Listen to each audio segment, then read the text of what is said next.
Today we're unboxing the latest Mantis scooter from Fluid Freeride. We're gonna take you through a full setup and see what's new. All right, let's open it up. So this is the Mantis V2 Fluid Edition, and it goes for $16.99. The usual stuff, power cord. Oh, this is the extended fender. We got a charger, and I love this little badge. We're gonna stick this onto the front. Here's the toolkit, but really it's a good idea to invest in some real tools because over the long haul, these will round off and you can end up stripping out the heads of the bolts. All right, let's stick the handlebars on.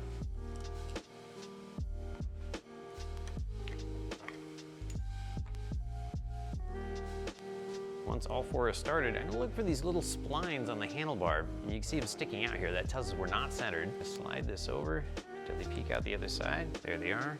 And then an impact to kind of find the center.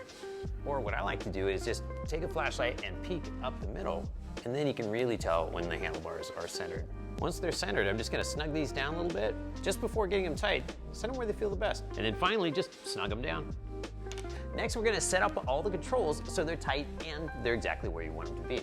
These are already pretty snug, but if you need to adjust it, it's just a 3mm Allen wrench. Just loosen it, adjust it, and lock it down. Of course, the same goes for the Eco Turbo button and the rest of the controls, except that you're gonna need a 4mm Allen wrench to adjust the brakes. Now here's a change. They've updated the grips from the old round foam ones to some new ones that have a locking clamp on the end.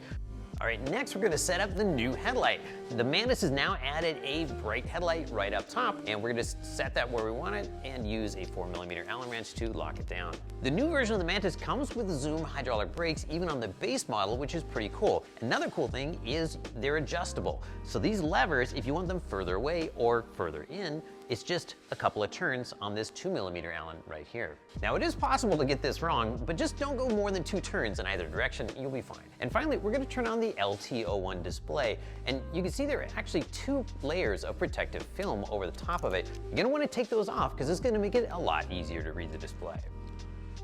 All right, so now we're gonna take it out of the box. If you don't have a stand, I highly recommend this one from Amazon. We'll put a link in the description. And before you get started with the setup, of course, you're gonna wanna start charging. So another big improvement on the new Mantis is that it's got some waterproofing. It's now rated IPX5, where the previous Mantis didn't have an IP rating at all. And probably the most important step in setting up your scooter for riding is you gotta check the tire pressure. Set them at 45 front and rear. Next, we're gonna stick the extended fender on. This goes on with 4 tiny screws, so you're gonna need a little screwdriver, and I also recommend using some blue Loctite. Then just give the wheel a quick spin, check the rotors are more or less straight and that they're about in the center of the caliper. A little bit of rubbing is normal, but if there's a lot, you're gonna need to do a caliper adjustment, and we've got a video about that. It'll be in the description. Next, you're gonna wanna make sure your stem is nice and tight before you go ride. You're gonna tighten one first, then the other one, and then you can actually go back and get the other one a little tighter because the top one's helping you out. And finally, it's time to put on the badge.